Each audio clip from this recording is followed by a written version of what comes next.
A Rádio Estação Floripa apresenta Programa Espaço Aberto, EF, com Marcos Brum. Olá, bom dia. Estamos mais uma vez diretamente dos estúdios da Rádio Estação Floripa. Hoje, o nosso programa Espaço Aberto tem como tema Marcelo Henrique Câmara, uma caminhada de santidade. Mais uma vez, o nosso programa fala do processo de beatificação desse servo de Deus, Marcelo Henrique Câmara, que está em andamento. E para isso trouxemos aqui, temos a honra, a Rádio Estação Floripa tem a honra, neste dia 20, que é um dia muito especial na história desse servo de Deus, Marcelo Henrique Câmara, dia 20 de abril de 2024. Trouxemos então hoje aqui o nosso convidado, o Padre Vitor Galdino Feller. Padre Vitor Galdino Feller tem um currículo muito extenso, que se nós fôssemos ler, o nosso programa seria muito pouco. Mas ao longo do programa, nós vamos conversando com ele, ele vai nos falando de como está o processo de beatificação e depois canonização desse servo de Deus, Marcelo Henrique Câmara. Mas me permitam o nosso convidado também, de rapidamente ler alguns pontos desse extenso currículo do Padre Vitor Galdino Feller. Padre Vitor nasceu em 12 de abril de 1953, parabéns. Obrigado. Faz pouco tempo seu aniversário, né? Isso. Ordenação diaconal, dia 9 de dezembro de 1979. Ordenação presbiterial, dia 23 de fevereiro de 1980. E para que possamos conhecer um pouquinho mais desse Padre Vitor Galdino Feller, que atualmente, pelo menos o que consta aqui nas nossas anotações, vigário-geral da Arquidiocese Cúria Florianópolis. Muito bem. Em 1980, foi vigário cooperador da paróquia Nossa Senhora do Desterro, na Catedral, Florianópolis. De 83 a 87, estudou em Roma, Itália. 89 a 91, reitor do Seminário de Teologia da Arquidiocese de Florianópolis. Desde 1º de janeiro de 2006, diretor do ITESC Florianópolis. Eu apenas estou lendo os principais pontos de um extenso currículo. Dia 27 de janeiro de 2009, diretor espiritual do Movimento Emaús Florianópolis. 14 de dezembro de 2011, diretor espiritual do Movimento Emaús para o biênio 2012-2013. 1º de janeiro de 2012, vigário-geral da Arquidiocese Cúria Florianópolis. 5 de dezembro de 2013, diretor espiritual do Movimento Emaús para o biênio 2014-2015. 1º de fevereiro de 2021, vice-diretor da FACASC, Faculdade Católica de Santa Catarina, e vice-reitor do ITESC, Instituto Teológico de Santa Catarina e Florianópolis. Isso é uma pequena parte desse extenso currículo do nosso Padre Vitor Galdino Feller, convidado de hoje, que vai nos falar sobre esse tema muito importante, que é o processo de beatificação e depois canonização de Marcelo Henrique Câmara, o primeiro santo de Florianópolis. Estamos aguardando o processo, não tem tempo mínimo e também não tem tempo máximo, mas certamente, com a graça de Deus, vai chegar esse dia para nós comemorarmos ainda com mais alegria ainda. Então, as nossas boas-vindas, Padre Vitor Feller. A Rádio Estação Floripa muito se honra com a sua presença. O microfone está à sua disposição para nos falar um pouco sobre a vida de santidade e esse processo de beatificação, de canonização de Marcelo Henrique Câmara. Marcelo, antes da sua palavra, foi, digamos, adotado como padroeiro da Rádio Estação Floripa. Ah, é? Nós temos uma placa ali na entrada da rádio, depois nós vamos tirar algumas fotos, e já está também no nosso Instagram a foto dessa placa. Bem. Eu gostaria que o senhor Não que se apresentasse, que eu acho que eu já apresentei o senhor aqui, mas para suas considerações iniciais a respeito desse processo do servo de Deus Marcelo Henrique Câmara. Seja bem-vindo à nossa Rádio Estação Floripa. Alegria minha, Marcos, estar aqui no espaço aberto da Estação Floripa para falar sobre Marcelo Henrique Câmara. Comecemos lembrando que Marcelo Henrique Câmara é um jovem, morreu com apenas 28 anos, nasceu em 1979 e faleceu em 2008. Nessa curta vida que ele teve, ele fez uma grande caminhada de santidade. E o início disso, digamos assim, está, é claro, com a sua vida familiar, como nos sacramentos da iniciação cristã, a educação recebida em casa dos seus pais, seus avós, mas ganhou um grande impulso com a participação num retiro do movimento Emaús, quando ele tinha 18, 19 anos. Ele mesmo contava depois que, ouvindo a palestra sobre Jesus Cristo, proferida por Monsenhor Bianchini, ele sentiu ali um grande anseio, uma grande vontade de amar Jesus, converter-se a Jesus, ser um seguidor de Jesus. Ele mesmo conta que daí por diante a vida dele ganhou um outro rumo, que foi quando ele então passou a buscar mesmo o caminho da santidade. Isso ele viveu na família, como um bom filho, bom irmão, viveu também como jovem do movimento Emaús, participando no Grupo São Paulo, dentro do movimento Emaús, participando nos cursos, retiros, palestras, escolas missionárias. Depois ele também passou a frequentar o movimento Opus Dei, com palestras a respeito da santidade da vida profissional.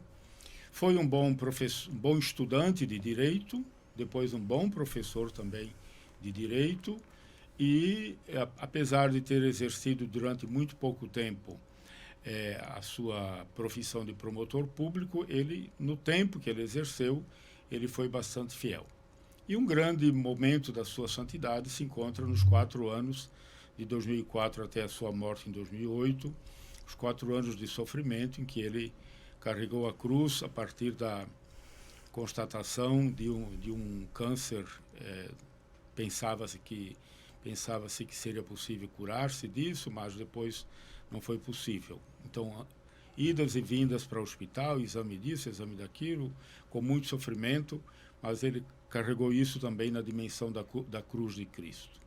Então, com a sua morte, ou melhor, já na sua morte, os que o conheceram, não foi o meu caso, eu, apesar de vivermos na mesma cidade, na mesma igreja, e fazíamos programas juntos na Rádio Cultura daquele tempo, não nos conhecemos.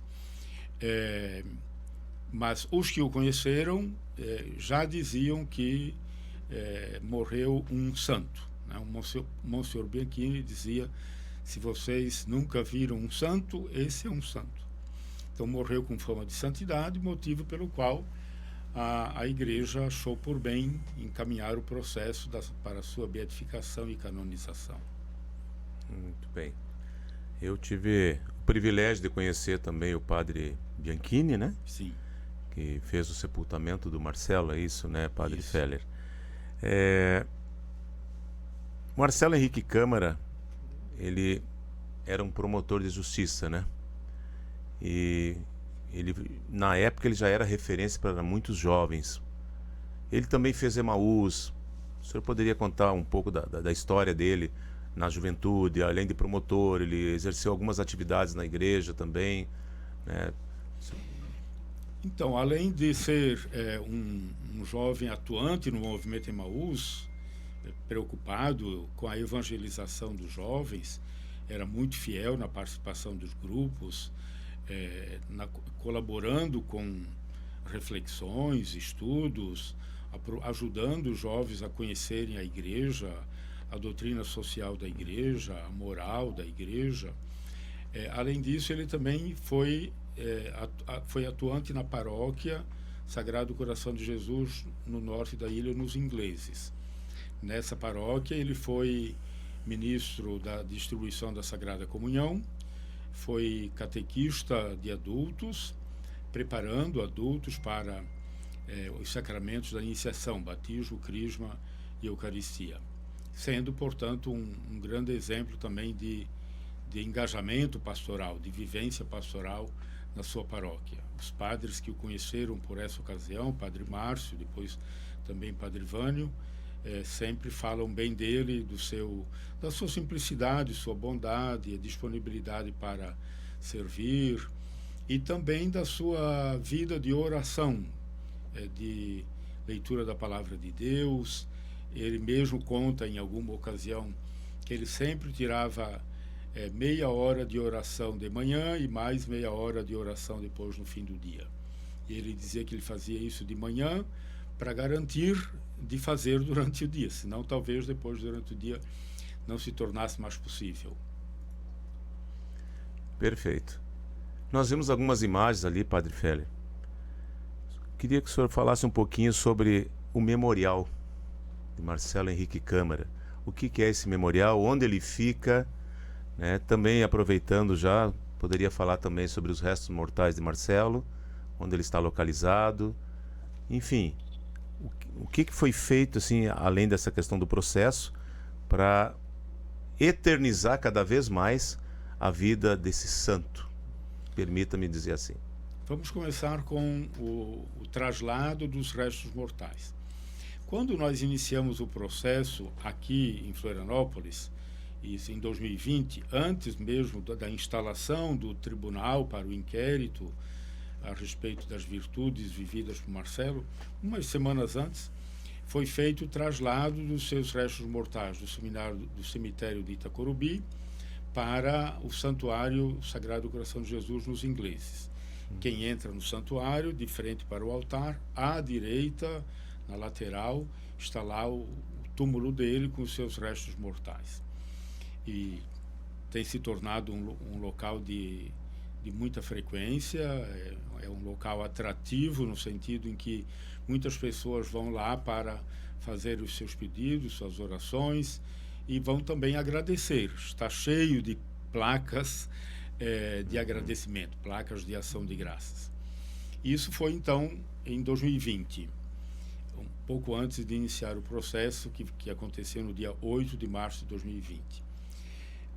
Agora, no final do processo, um pouco antes do final do processo, dia 20 de março, foi inaugurado o Memorial Marcelo Henrique Câmara, que fica atrás do Santuário do Sagrado Coração de Jesus nos Ingleses. Nesse memorial nós temos um quarto, digamos assim, foi montado o quarto em que ele vivia. A cama, a estante de livros, um móvelzinho com imagens de santos, terços, a sua biblioteca, também a sua veste de ministro da comunhão, sua veste de promotor público, depois muitos documentos, imagens, terços, enfim, bastante objetos próprios que haviam sido de uso pessoal de Marcelo Henrique Câmara, que podem hoje ser vistos, né, por quem tiver interesse de conhecer esses objetos de uso do Marcelo Henrique Câmara. A mãe dele, ele morava com a mãe nos Ingleses. A mãe dele, depois que ele faleceu, algum tempo depois, foi morar em São Francisco do Sul e levou todo esse material, guardando esse material até agora e cedendo esse material para o memorial. A maior parte vem da própria família, da casa da mãe, mas boa parte também vem de amigos, de conhecidos que cederam alguns desses objetos para constituir o Memorial Marcelo Henrique Câmara. Perfeito.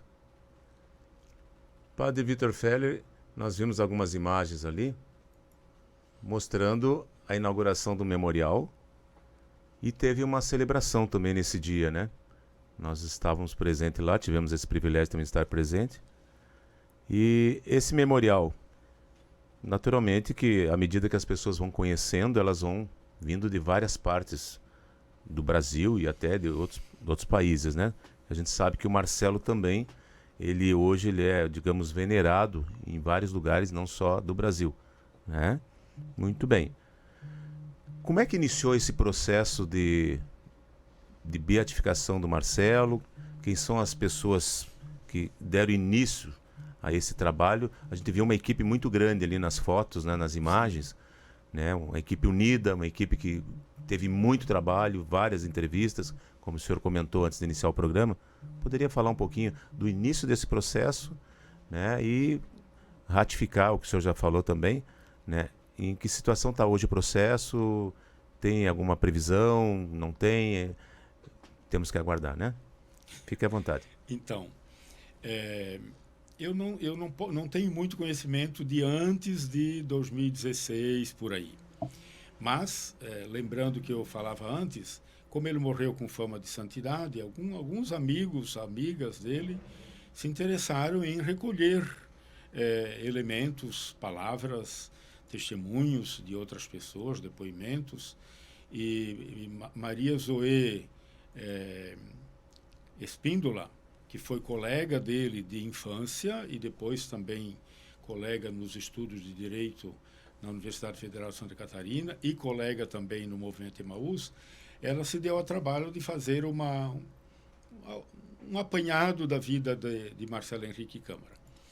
Ela esteve, numa ocasião, falando com Dom Wilson, isso já era então pelos anos 2015, 2016, ela poderia informar melhor sobre isso, e Dom Wilson teria dito, olha, para iniciar um processo agora, talvez seja muito cedo, porque é preciso dar a conhecer ainda mais o Marcelo na nossa arquidiocese. E Dom Wilson sugeriu que ela ampliasse o que ela já tinha feito da biografia de Marcelo e publicasse uma biografia que ajudasse a tornar o Marcelo mais conhecido, principalmente no âmbito da arquidiocese, uma vez que seria a arquidiocese, como de fato foi, a levar adiante o processo.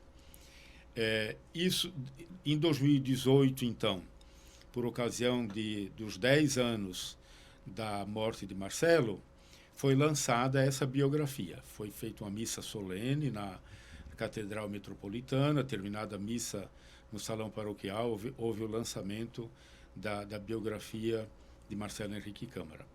Um livro que tem sido vendido muito pelo Brasil afora, muita gente do exterior também pede, além do livro, pedem também folders, imagens, né, santinhos com a imagem dele, orações que nós publicamos. Então, a partir desse momento, se começou a divulgar mais a respeito da santidade dele. Isso foi em março de 2018, 20 de março de 2018, 10 anos de falecimento dele. No final do ano, em outubro, nós constituímos uma associação Marcelo Henrique Câmara, com pessoas que são membros do Movimento Emaús, membros do Movimento Opus Dei, membros da Paróquia dos Ingleses, do Sagrado Coração de Jesus. Esse grupo me constituiu como postulador. O postulador é aquele que fica à frente da causa, enfim, incentivando, animando, embora mais do que eu. A Zoe, que é a biógrafa, levou muito adiante o incentivo da nossa associação. E aí a gente foi também aprendendo a levar adiante e dar início e levar adiante a causa. Isso em outubro, dia 4 de outubro de 2018. Dia 25 de novembro de 2018, no encerramento do ano do laicato, na catedral, foi rezada uma missa solene por ocasião do encerramento do ano do laicato, dos leigos e leigas no Brasil, e nessa ocasião a Maria Zoe e eu fizemos o pedido oficial para Dom Wilson, para ele pensar na possibilidade de dar início à causa. Ele, como é de praxe, é de obrigação, ele consultou os bispos de Santa Catarina, que deram um parecer positivo, e consultou também a Santa Sé, o Dicastério da Causa dos Santos, que deu o seu nihil obstat, ou em português nada obsta. A partir desse instante, Marcelo recebeu o título de servo de Deus. E nós começamos a pensar como dar início mesmo, oficialmente, ao processo. Foi quando, então, chegamos à conclusão de que o local para o traslado das restos mortais dele deveria ser no Santuário dos Ingleses. E fizemos isso algumas semanas antes e demos início no dia 8 de março de 2020, uns dias antes de começar a pandemia em Florianópolis. A pandemia nos atrapalhou bastante, mas conseguimos, em 4 anos, né, fazer tudo o que era preciso ser feito na fase diocesana. O que é que nós fizemos? Então, três etapas que fazem parte mesmo do processo. A primeira é coletar todos os escritos dele, livros, TCC, a dissertação do mestrado, artigos que ele escreveu em revistas científicas especializadas em direito, no campo da justiça, palestras que ele proferiu na rádio, nos cursos do Movimento Emaús, que foram transcritas para poderem ser lidas. E tudo isso, então, foi entregue para Dom Wilson, nosso arcebispo, e Dom Wilson entregou para 2 teólogos, chamados teólogos censores. Isso faz parte do processo. Então, esses 2 teólogos leem tudo e todas as obras, né? Para verificar se não há nada contra a doutrina da Igreja, a moral da Igreja, enfim, era só o que faltava, a Igreja canonizar alguém, né, que tenha escrito alguma coisa contrária à fé, à doutrina da Igreja.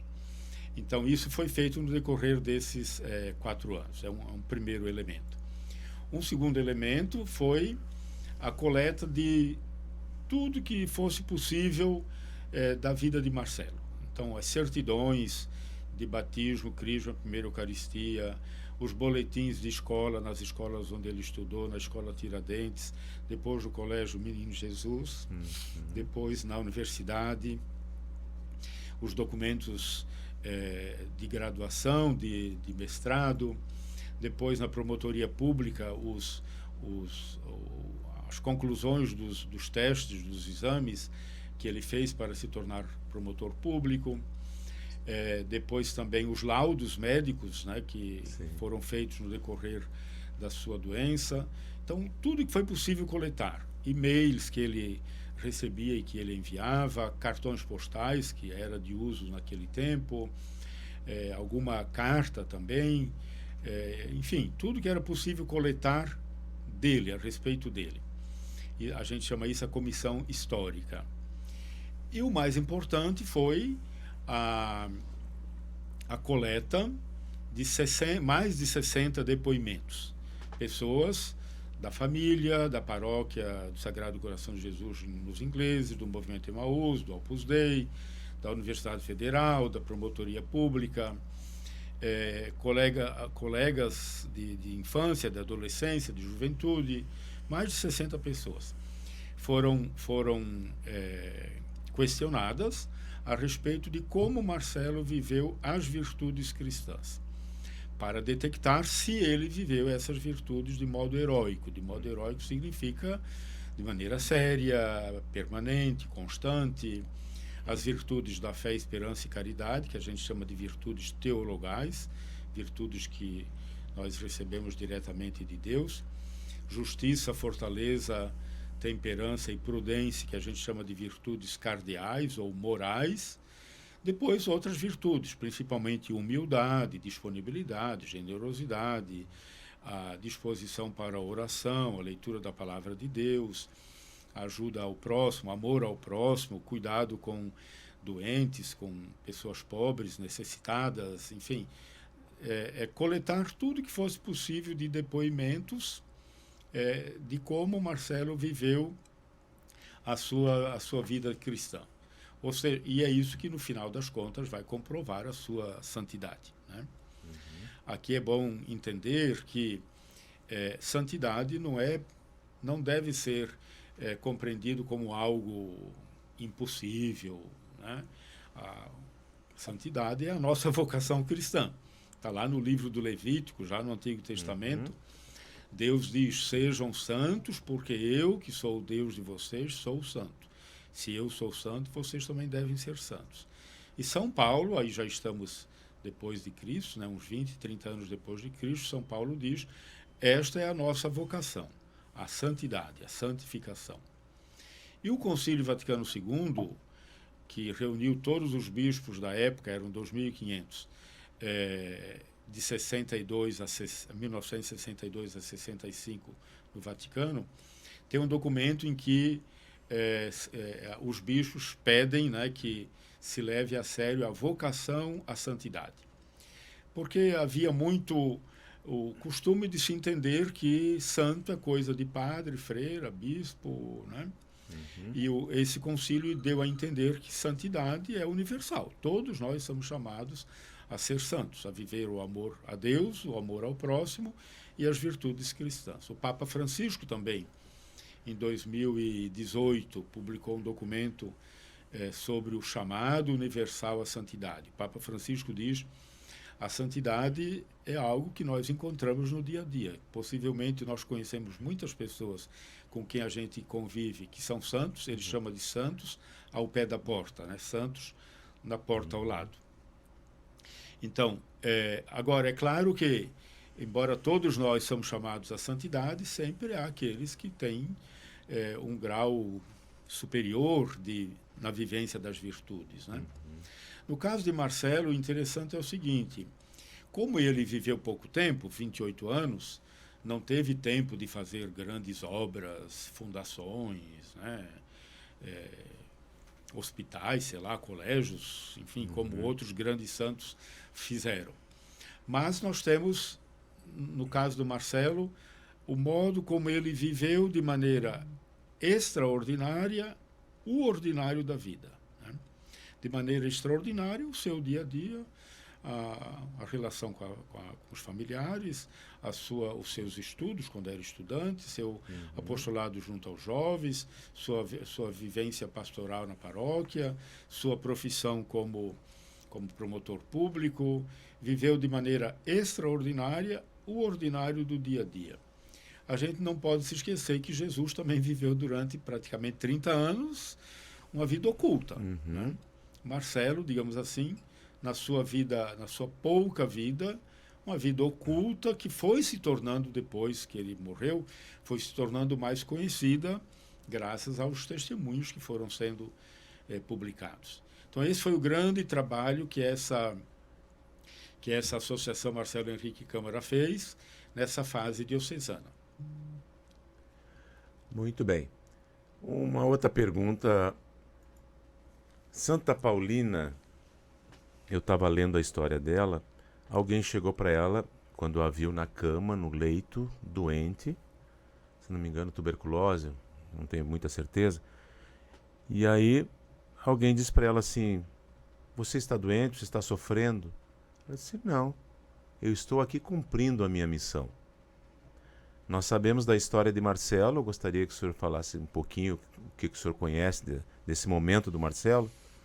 Durante a enfermidade também ele foi um exemplo de santidade, né? Com resignação, com fé, com confiança em Deus. O senhor poderia nos falar alguma coisa desse momento da enfermidade do Marcelo, né? Como foi o testemunho dele, com certeza também um testemunho de santidade, né? Antes de responder diretamente a pergunta, eu me lembrei, nesse meio tempo, de uma frase do Papa Francisco. Ele foi perguntado por uma criança a respeito do sofrimento. O que fazer diante do sofrimento? A resposta do Papa foi a seguinte: nós temos que fazer tudo para superar o sofrimento, né? Enfrentar as causas, vencer, superar o sofrimento, porque o mal que nós sofremos não deixa de ser algo contraditório com a vida que Deus nos dá e com a bondade de Deus. Então, superar. Quando não é possível superar, continua o Papa, é preciso suportar.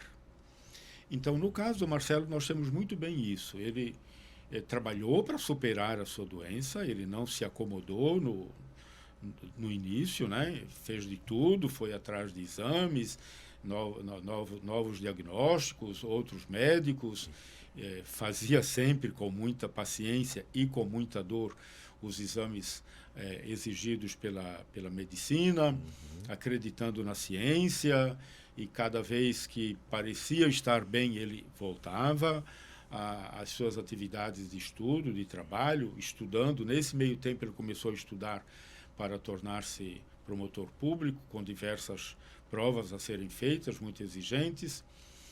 Numa dessas ocasiões, ele foi até levado em cadeira de roda e depois levado nos braços de alguém para fazer uma dessas provas. Então, fez de tudo para superar o sofrimento. Quando ele percebeu que não tinha o que fazer, pouco antes, até um pouco antes, o que se conta é que muita gente ia lá para visitá-lo e para confortá-lo e saía de lá confortado pelas palavras dele, pela serenidade dele, né? Ele tirava tempo, estando no hospital, tirava tempo para ir visitar os doentes do seu corredor ou próximos ao quarto dele. Ele disse para a mãe dele, né? Minha mãe, se eu fico no mundo é por misericórdia de Deus, se eu saio do mundo é por misericórdia de Deus. Então, seja feita a vontade de Deus. No final mesmo, quando ele começou a perceber que a morfina não dava resultados, ele chegou a pedir, olha, não precisa gastar dinheiro com morfina, porque não está dando resultado. Eu vou suportar a dor que tem até quando for preciso, ou seja, até o fim, né? Então foi sofrendo e acolheu essa dor com resignação, mas não é uma resignação no sentido de baixar a crista, e sim no sentido de permanecer firme, né? De ir até o fim, de aguentar o sofrimento, de suportar, lembrando a palavra do Papa, de suportar o sofrimento até o fim.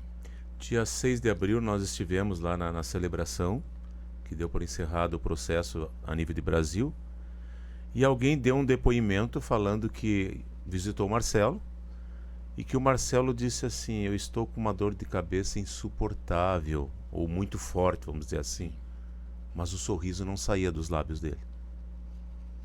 Exatamente, era o que os que o iam visitar percebiam, né? Que apesar da muita dor, ele levava com serenidade, com tranquilidade, até com sorriso, e acolhendo as pessoas, e quando fosse preciso, dando conselhos às pessoas, e ajudando as pessoas a entender o que estava acontecendo com ele, né? E também a acolherem o que estava acontecendo com ele. Ele era o motivo do sofrimento de si mesmo, também de outras pessoas que precisavam também, como ele entendia, né? Precisavam também ser consoladas. Padre Feller, nós sabemos que existe, claro, a Associação Marcelo Henrique Câmara, né? Foi inaugurado um memorial agora recentemente, se não me engano, dia 20 de março. Dia 20 de março. Dia 20 de março, nós temos algumas imagens aí que nós vamos passar novamente. E tudo isso demanda recursos financeiros, também um processo desses, né? Bastante recurso financeiro, tem despesa, né? E nós temos, inclusive, no site da rádio, né, a campanha da Associação Marcelo Henrique Câmara. Lá no site da rádio, os nossos ouvintes podem acessar, tem lá a conta para depósito, as pessoas que querem colaborar, né? Gostaria que o senhor falasse um pouquinho da Associação Marcelo Henrique Câmara, aquilo que é do seu conhecimento, né? E essa campanha, não só do memorial do Marcelo, mas também todo esse processo, né? Que as despesas com todo o processo continuam, né?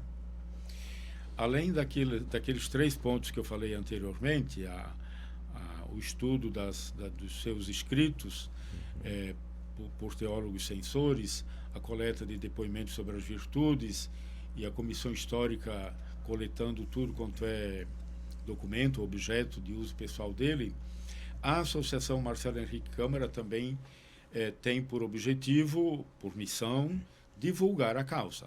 Divulgar a causa significa vender o livro, né? Muita gente se encanta. Eu, por exemplo, todo começo de ano eu dou de presente o livro para os meus alunos, que eu sou professor de filosofia lá em Brusque e de teologia aqui em Florianópolis. Quando me encontro com uma primeira turma, eu dou de presente esse livro. Tenho feito isso até agora, espero continuar ainda mais. Depois nós produzimos também um folderzinho com uma novena a ser feita durante 9 dias, uma novena que tem frases da Sagrada Escritura, de santos, e sempre uma frase também do próprio Marcelo, uma novena no caminho da santidade, pedindo a santidade para si mesmo e o desenvolvimento do processo da beatificação e canonização do Marcelo. Nós também divulgamos a causa do Marcelo através normalmente a gente chama de santinho, de uma pequena estampa em que tem a foto dele na frente e atrás uma pequena oração pedindo a sua beatificação e canonização. E nessa estampa nós temos uma relíquia, a gente chama relíquia de 3º grau, exatamente. Eu tenho uma aqui, ó. Eu também tenho aqui na minha uma relíquia de 3º grau, que é de lençol que cobriu os restos mortais dele por ocasião do traslado. Então, tudo isso demanda dinheiro, né? Toda obra de divulgação, através dos livros, de cartazes, de folders, de estampas. Muita gente do Brasil inteiro, do mundo inteiro, pede esses objetos para divulgação. A gente gasta com correio, né? Nós temos todo o trabalho pago, o trabalho daqueles que coletaram os depoimentos, né? Que são pessoas especializadas nesse campo. Todo esse trabalho, pessoas que tiveram que ser pagas porque estavam gastando tempo e tinham conhecimento para isso. Então, pagaram o trabalho deles. Vinham de fora, quando vinham de fora tinha que pagar a viagem, hospedagem, alimentação. Agora, principalmente a partir de agora, quando a causa está em Roma, está indo para Roma, chegando em Roma. A partir de agora, então, tem todo o trabalho a ser feito lá no dicastério da causa romana. Então, tudo isso demanda dinheiro. Desde o começo, desde lá 2018, além da criação da Associação Marcelo Henrique Câmara, nós criamos um grupo que a gente chama de promotores. São pessoas que, de maneira generosa,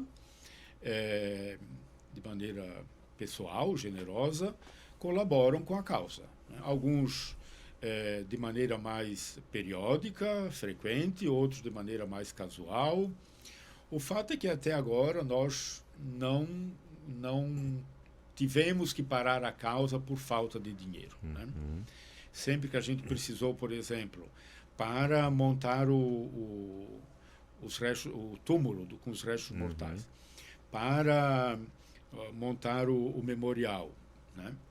Para isso que eu acabei de dizer, o pagamento das pessoas que fizeram a coleta de depoimentos. Sempre que nós precisamos, nesse grupo de promotores, a gente fala, né, expõe, publica, escreve e... Exatamente, mas é mais do que isso ainda, mais do que esse grupo grande que está aí. Então, a gente pede, diz, olha, precisamos de dinheiro para isso, para aquilo, e, felizmente, até agora temos conseguido o necessário. Esperamos que também, da agora por diante, a gente conte com o que é suficiente para levar a causa adiante. O senhor poderia mostrar para nós o livro do Marcelo e como que as pessoas podem adquirir esse livro? Tem nas livrarias, tem lá no santuário? Então, o livro No Caminho da Santidade, a vida de Marcelo Câmara, um promotor de justiça.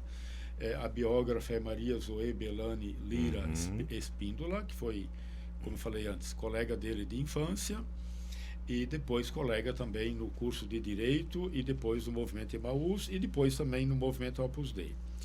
Então, o livro já está na 3ª edição. Da 1ª para a 2ª foram feitos alguns acréscimos, da 2ª para a 3ª, outros acréscimos. Ele pode ser encontrado na Paróquia dos Ingleses e na Igreja da Imaculada Conceição, na Rua Vitor Conder, que é a igreja onde o Movimento Emaús se encontra semanalmente, sábado à noite, para a missa dominical, que era a missa frequentada por Marcelo Henrique Câmara. E também pode ser solicitado pelo site marcelocâmara.org.br e dando com endereço, etc. Sim. A associação encaminha o livro por meio de correio. E as pessoas que querem colaborar também no processo financeiramente, nesse mesmo site, elas têm acesso também a conta Pix, alguma coisa Sim. assim, né? Eu não saberia dizer agora os dados, mas tem conta corrente e tem Pix também, a possibilidade para colaborar. E no próprio site também da radioestaçãofloripa.com.br você pode também acessar o número da conta para contribuir nessa campanha da Associação Marcelo Henrique Câmara, né, no processo de beatificação. Nós ficamos muito agradecidos, Marcos, por essa sua disponibilidade, essa oferta da sua rádio e nos ajudar nesse ponto. Muito obrigado. A rádio está à disposição da campanha do Marcelo, nosso padroeiro. Nós temos a placa ali, você pode acessar também o Instagram da rádio. Está lá as imagens, né, do corredor principal da Rádio Estação Floripa, numa placa em ação de graças a Marcelo, padroeiro da Rádio Estação Floripa. E nós colocamos na placa uma frase muito bonita do Marcelo, que depois nós vamos falar durante o nosso programa. Temos ainda alguns minutos, Padre Félia, fique à vontade, nós temos ainda pelo menos mais 20 minutos. Sim. Né? Eu sei que o assunto é um assunto extenso, um assunto cheio de detalhes, um assunto bonito, né? Que é uma referência, né?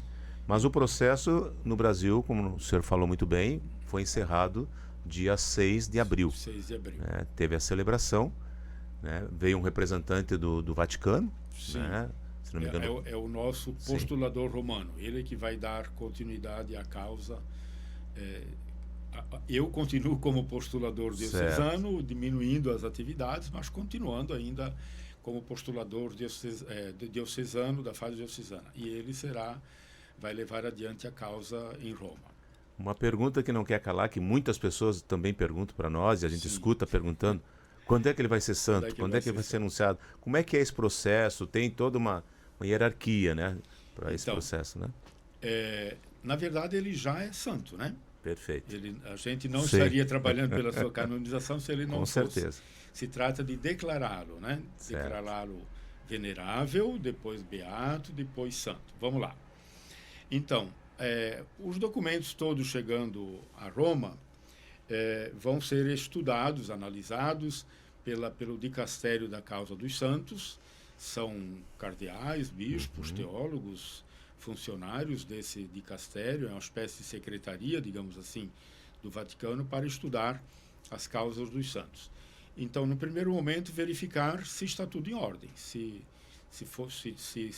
foram seguidos todos os meandros do processo, se está tudo em ordem com as assinaturas, se tem tudo que é preciso ter, se não está faltando nada.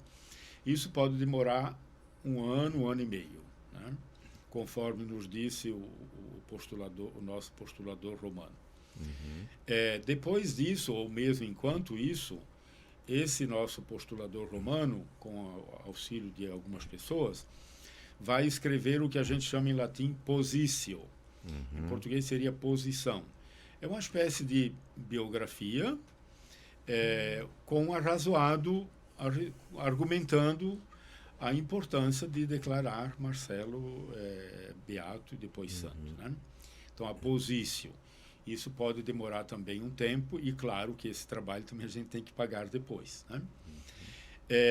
Sendo essa positio concluída e depois aprovada por um colégio, um grupo de bispos, teólogos e cardeais, e aprovada depois pelo Papa, o Papa decreta o candidato, no caso nosso, Marcelo, venerável. Venerável significa que ele pode ser venerado no ambiente dele, ou seja, aqui na nossa região de Florianópolis, na nossa arquidiocese. é uma confirmação de que Marcelo viveu de maneira extraordinária, de maneira heróica, as virtudes cristãs, com esse título de venerável.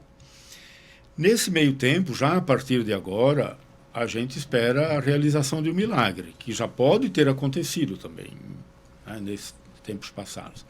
Seja em tempos passados, seja de agora por diante, um milagre, e onde quer que esse milagre aconteça, Japão, Finlândia, Nova York, sei lá onde, lá no local, o bispo do local vai instaurar uma comissão médico-científica para analisar se esse milagre é mesmo um milagre, né? Tem que provar que no caso de uma cura, é uma cura total, imediata e plena, permanente, né?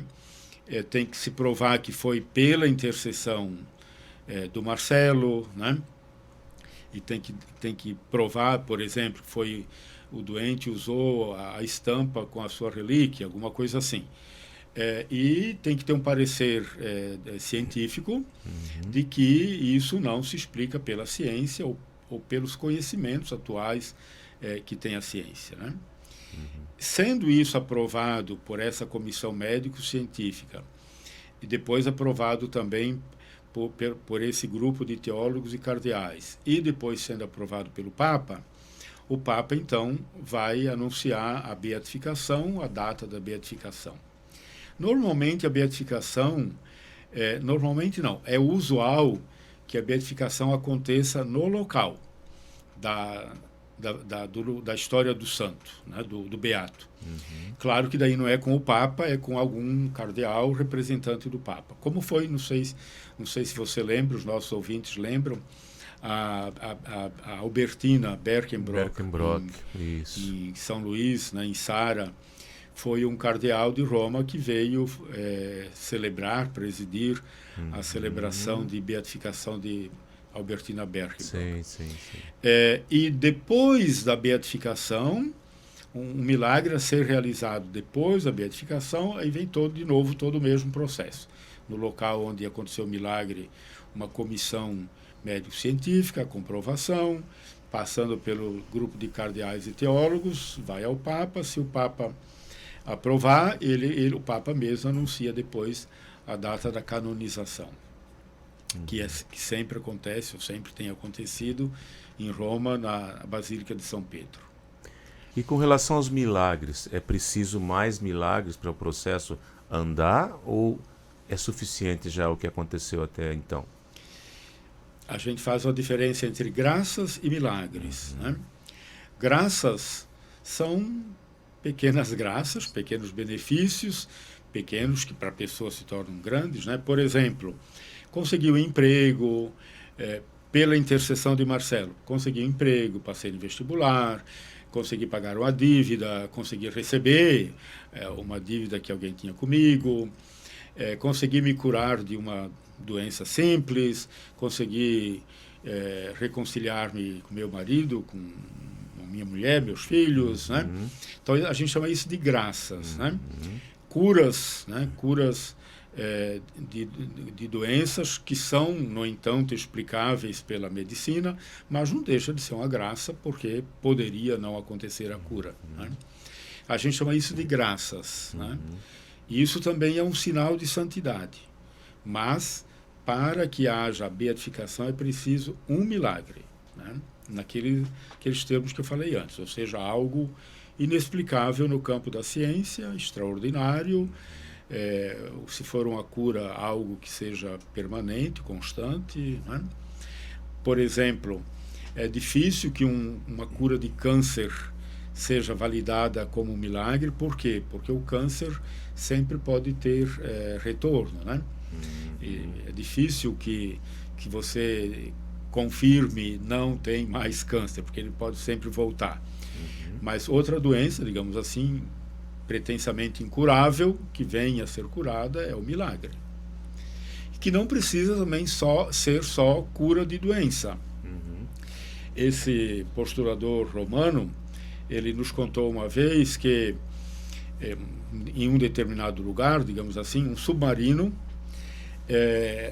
haviam aberto a escotilha lá em cima e estava vindo muita água com muita força e ia acabar com todo mundo, né? Sei lá, 15, 20 pessoas ali dentro. E quem estava segurando não conseguia forçar para fechar não sei como é que se chama a escotilha, essa né? escotilha. Isso. Foi quando então se lembraram de um candidato a santo, digamos assim, alguém que estava em processo de, não me lembro se beatificação ou canonização, pediram um milagre, rezaram na hora e conseguiram fechar, né? O Vaticano considerou isso um milagre, né? Porque de fato era algo, a força da água dentro do mar, né? Entrando para baixo, né? Então não é necessário que seja um milagre de cura, pode ser um milagre, algo, um bem, um benefício extraordinário que alguém consiga, sempre tem que se provar, pela intercessão de. A ciência e religião, então, devem caminhar juntas, então. Né? Elas devem. O que a ciência não explica é um milagre. Né? A graça seria alguma coisa que foi alcançada, mas que pode ser explicada. Exato. Né?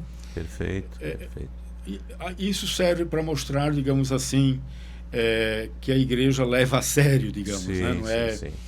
Também pelo seguinte, uma coisa, são dois trabalhos, digamos assim, né? Um trabalho nosso, que é o que nós fizemos até agora e vamos continuar fazendo, ou seja, coletar depoimentos, provar, digamos assim, como ele exerceu as suas virtudes cristãs. Esse é um trabalho nosso. Sim. Nós podemos dizer, talvez de maneira gracejante, podemos dizer que agora vem o trabalho do próprio Marcelo, digamos assim, né? Se ele quiser ser Quer dizer que para iniciar o processo, Padre Feller, não precisa haver um milagre, basta haver muitas graças, é isso? Porque parece que alguém... Para abrir o processo, bastam as graças. As graças. Parece que o processo iniciou em torno de 12 graças e já está em 70 e poucas graças. Exato. Pelo menos com mais placas de 70, lá mais de 70 plaquinhas isso. de graças. Pode existir muitas outras que as pessoas não apresentaram testemunho, não colocaram, não testemunharam, né? Às vezes, além daquelas plaquinhas colocadas lá no túmulo, tem narrações, relatos que são feitos no site, né? marcelocâmara.org.br. E pode acontecer de uma graça ainda ser analisada como um milagre dessas 70 e poucas? Então, se nós percebermos que é algo extraordinário, né? Isso está nesse que estudo, entra nesses critérios, nesse estudo pode do ser. processo. Nós não temos notícia nenhuma até agora, né? Sim. Não há nenhum caso sendo pensado, muito menos sendo estudado. Mas a gente espera que, como eu estava dizendo, o próprio Marcelo, né, se ele quer ser beatificado, canonizado, não para a vanglória e o orgulho dele, mas para o bem do povo de Deus, né, como testemunho da santidade de um jovem. Imaginemos, um jovem, 28 anos, uma liderança leiga, né? não é padre, não é frei, não é bispo, um jovem leigo, né? Um promotor de justiça, primeiro um estudante, né? Um estudante de direito que levava a sério o seu estudo. Os colegas dizem que ele era muito aplicado, muito estudioso, muito sábio, e enfrentava os professores quando os professores diziam alguma coisa errada contra a igreja, né, que pode ser muito comum nesse espírito anticlerical. Então ele enfrentava colegas que chamava a atenção de colegas que não levavam a sério os estudos, enfim, e um promotor público, né? Eu não conheço, e numa conversa com alguns promotores públicos aqui de Florianópolis também não conhecem que algum santo tenha sido promotor público, né? Então é um caso bastante extraordinário, né? Pode até servir como argumento de convencimento dos que trabalham lá no dicastério da causa, né? Sobretudo para essa primeira fase, que é até ser venerável, né? Então, até ser venerável depende de nós, do nosso trabalho, né? Para a beatificação e canonização, daí já está nas mãos de Deus que esse milagre aconteça. Eu aprendi na minha catequese, nessa minha caminhada da Igreja Católica, como leigo, né? Uma vez, uma palestra, alguém falou assim: se nós vivêssemos realmente os ensinamentos de Jesus, nós sempre questionaríamos o que Jesus faria no meu lugar neste momento. E Marcelo, alguém me contou que ele, eu acho que foi até a Betina, me permita, né, dizer o nome, que o Marcelo, quando alguma coisa não estava certa, ele dizia: isso não convém. Isso não convém, sim. Então isso me marcou muito, depois que alguém me contou isso, né? Sim, a preocupação dele, e apesar de ter vivido pouco tempo aqui entre nós, né, fisicamente, digamos assim, de fazer a vontade de Jesus, viver a vontade de Deus.